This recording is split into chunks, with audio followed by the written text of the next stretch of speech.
अस्सलाम वालेकुम दोस्तों this is the video of miracle of Quran, यानी कुरान के मौजज़े जिसे देखकर साइंटिस्ट भी हैरान हैं। कुरान में जो 1400 साल पहले बता दिया गया था उस पर आज साइंस को सिर झुकाना पड़ रहा है। वो खुद भी हैरान हैं कि आखिर कुरान में ये बातें आई कहाँ से। तो चलिए देखते हैं आखिर आइंस्टाइन कुरान के कौन से वर्सेस को देखकर पागल हो गए थे। वो गहरी सोच में पड़ गए थे कि आखिर ये कुरान में आया कहाँ से। तो चलिए वीडियो शुरू करते हैं। अस्सलाम वालेकुम दोस्तों, मैं हूं माजिद मलिक और डिस्कवर द वर्ल्ड में आप सबको खुश आमदीद। प्यारे दोस्तों, कुरान और जदीद साइंस या इस्लाम और साइंस, दरअसल इस्लाम और जदीद साइंस की आपस में वाबस्तगी, रब्त और मुआफकियत को कहा जाता है। और मुसलमानों का ये दावा है कि इस्लाम और जदीद साइंस में मुकम्मल हम आंगी पाई जाती है। यही वजह है कि कुरान मजीद में 1000 से ज्यादा आयात साइंस के मुतालिक गुफ्तगू करती हैं। और ये वो आयात हैं जो आज से 1400 साल पहले नाजिल की गई थी, लेकिन आज की जदीद साइंस इन्हें तस्लीम करने पर मजबूर है। आज की ज़ेरे नजर वीडियो में हम कुरान की बयान करदा निशानियों और आज की जदीद साइंस के मुतालिक बात करेंगे और आपको बताएंगे कि कैसे गोरे साइंसदान इस्लाम के आगे सर झुकाने पर मजबूर हो रहे हैं और वो कौन सी 2 आयात थी जिनकी वजह से आइंस्टाइन पागल हो गया था। नाज़रीन ग्रामी, इस बात में कोई शक नहीं कि कुरान साइंस की किताब नहीं है, बल्कि ये निशानियों यानी आयात की किताब है। कुरान मजीद में 6666 आयात हैं, जिनमें 1000 से ज्यादा साइंस के मुतालिक है, यानी इनमें साइंसी मालूमात मौजूद है। बिग बैंग थ्योरी के बारे में तो सभी जानते होंगे, जिसके मुताबिक कायनात यानी ये दुनिया इस तरह शक्ल में जाहिर हुई कि पहले ये सब एक बड़ी कमियत की शक्ल में थी, फिर एक अजीम धमाका यानी बिग बैंग हुआ, जिसका नतीजा कहकशाओं की शक्ल में जाहिर हुआ। फिर ये कहकशाएं तकसीम होकर सितारों, स्यारों, सूरज और चांद वगैरह की सूरत में आई, और इस बात को फल्की तबियात के माहिरीन वसी तौर पर कबूल करते हैं। इस बिग बैंग का जिक्र कुरान करीम ने इन अल्फाज में किया है। और क्या काफिर लोगों ने नहीं देखा कि जुमला आसमानी कायनात और जमीन सब एक इकाई की शक्ल में जुड़े हुए थे, बस हमने इन्हें फाड़ कर जुदा कर दिया और हमने जमीन पर हर जिंदा चीज की जिंदगी की नमूद पानी से की।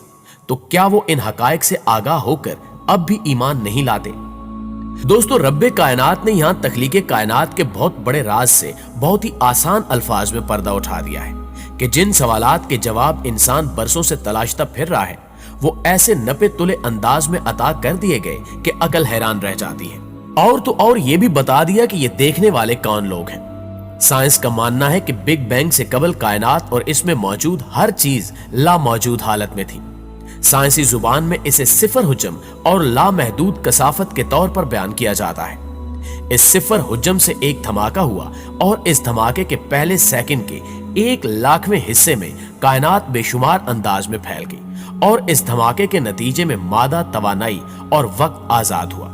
कश्य सकल वजूद में आई और मादा धमाके के नतीजे में मुंतशिर होता हुआ मरकज से दूर होता गया और इस मादे के बड़े बड़े टुकड़ों के गिरोह कहकशाओं की सूरत इख्तियार कर गए।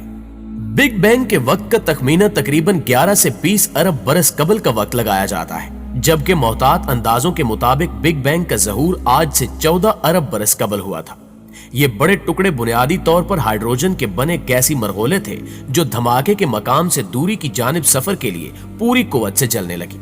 इस जलने के नतीजे में हीलियम गैस पैदा हुई और इनकी कसाफत में इजाफा होने के साथ साथ जलने वाली हीलियम और हाइड्रोजन की राख कार्बन बनकर इनको ठोस शक्ल में तब्दील करने लगी और यूं ये आग के बड़े बड़े गोले इंतहाई ताकतवर कश्य सकल के साथ सितारों की शक्ल में वजूद में आ गए, जिनमें से एक सितारा सूरज है जो हमारी जमीन का मरकज है। और इनकी कशिश की बदौलत इनके गिर्द छोटे छोटे मादे के टुकड़े गर्दिश करने लगे, जिन्हें हम स्यारों की शक्ल में जानते हैं, जिनमें से एक स्यारे यानी जमीन पर हम रह रहे हैं।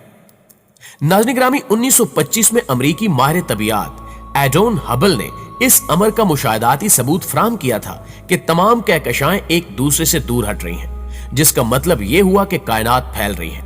लेकिन यह जानकर आप यकीनन हैरान होंगे कि इस बात का जिक्र पहले ही कुरान पाक में कर दिया गया था।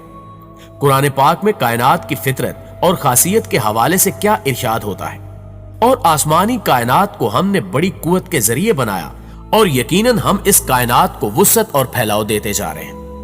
दोस्तों, ये आयात पढ़कर आपको हैरत तो हुई होगी कि एक किताब जो आज से तकरीबन 1400 साल पहले अरब के रेगिस्तानों में नाजिल हुई अपने अंदर इस कदर साइंसी हकीकत लिए हुए है कि इसमें साइंस के मुतालिक हर एक बात दर्ज है जो आज सच साबित हो रही है। नाज़रीन ग्रामी, अब हम आपको कुरान पाक का एक और ऐसा साइंसी करिश्मा बताते हैं जिसने एक गैर मुस्लिम को मुसलमान कर दिया था। जैसा कि आप जानते हैं कि शहद की मक्खी कई तरह के फलों और फूलों का रस चूसती है और इसे अपने ही जिस्म के अंदर शहद में तब्दील करती है और इसको अपने छत्ते में बने खानों में जमा करती है। लेकिन इंसान को पहले यह मालूम नहीं था कि शहद असल में शहद की मक्खी के पेट से निकलता है, मगर यह हकीकत कुरान पाक ने 1400 साल पहले कुरान में बयान कर दी थी, जिसका तर्जमा कुछ यूं है कि इस मक्खी के पेट के अंदर से रंग बरंग का एक शरबत निकलता है जिसमें शिफा है लोगों के लिए। इसके अलावा साइंस ने हाल ही में इस बात का पता लगाया है कि शहद में जख्म को ठीक करने की शिफा बख्श खसूसियात पाई जाती हैं और ये नर्म मरहम जैसी जरासीम कुछ दवा का काम भी करता है। दूसरी जंग अजीम में रूसियों ने भी अपने जख्मी फौजियों के जख्म ढांपने के लिए शहद का इस्तेमाल किया था।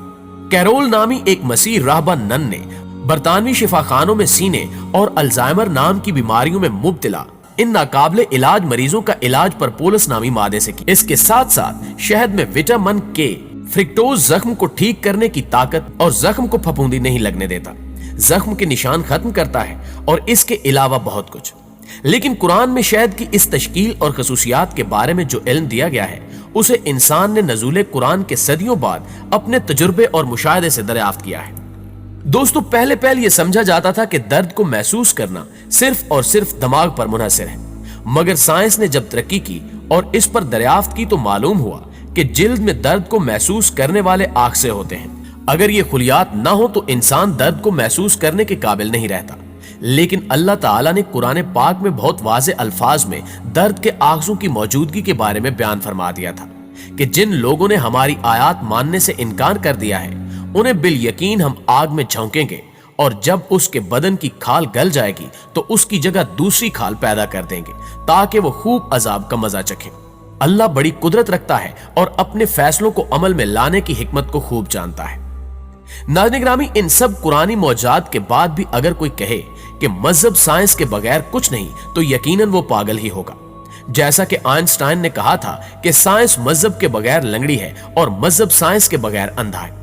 अल्लाह ने ऐसी सोच रखने वालों के लिए ही सूरह बकरा की आयत नंबर 23 और 24 में इरशाद फरमाया था, अगर तुम इस कलाम के बारे में शक में मुब्तला हो जो हमने अपने बरगजीदा बंदे पर नाजिल किया है तो इस जैसी कोई एक सूरत ही बना लो और इस काम के लिए बेशक अल्लाह के सिवा अपने सब हिमायतियों को बुला लो अगर तुम अपने शक और इनकार में सच्चे हो। फिर अगर तुम ऐसा न कर सको और हरगिज न कर सकोगे तो उस आग से बचो जिसका ईंधन आदमी और पत्थर है जो काफरों के लिए तैयार की गई है। दोस्तों, ये आयत उस वक्त नाजिल की गई थी जब लोगों को अरबी जुबान पर बड़ा नाज था, लिहाजा अल्लाह ने इनको चैलेंज दिया कि तुम कुरान पाक से मिलती जुलती कोई सूरा पेश करो। लेकिन अल्लाह के चैलेंज के बदले कोई भी इंसान कुरान जैसे अल्फाज पेश नहीं कर सका और न ही कभी कर सकेगा। और यही सूरतुल बकरा की 2 आयत थी जो आइंस्टाइन के कौल को झूठा साबित करती हैं। प्यारे साथियों, इसके अलावा भी कुरान पाक की बहुत सारी आयतें साइंस पर बात करती हैं, मगर इन सब को बयान करने से वीडियो बहुत तवील हो जाएगी। लेकिन इन तमाम बातों के बाद इस बात में कोई शक नहीं रह जाता कि साइंस ने जितनी भी तरक्की की है इसका कुरान ने 1400 साल पहले बता दिया था और आगे साइंस जो भी तरक्की करेगी बेशक इसका भी कुरान में बता दिया गया है। बस हमको इस पर गौर करने की जरूरत है कि यह कुरान हमारे लिए ही नाजिल किया गया है। हमारे रब ने इसे इंसानी जिंदगी का मुकम्मल ज़ाब्ता हयात करार देकर हमसे कहा था कि इस कुरान में गौर व फिक्र करने वालों के लिए निशानियां हैं।